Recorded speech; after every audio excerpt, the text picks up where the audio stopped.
No, that makes sense. And then when it comes to voice, is it similar to the way you would do something around singing, right? Where you're kind of warming it up, you're going through each octave and getting higher and then, going lower.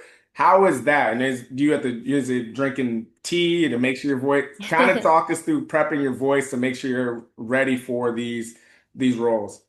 Yeah, definitely. Definitely lots of water. Hydration is definitely key. And I do drink a lot of tea with honey. I try to stay away from too much caffeine because that like does dry out your voice. And so that can be hard when you're, working long sessions and you're like, I just need a little boost, but stick to water. I promise you, it makes such a huge difference. Um, I use throat coat tea is great.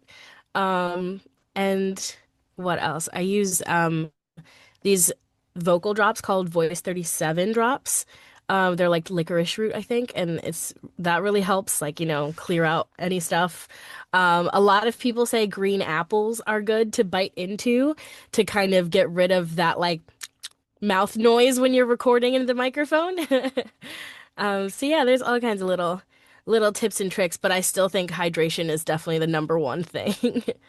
No, that's good to hear. I mean, those are things I would never really think about. So it's always interesting to hear just how people kind of prep themselves for any environment or any role they're doing. If you enjoyed that clip, make sure you head over to www.bookupapp.com to download our app so you can connect with your favorite bookish content creators, start conversations, and start your own book club.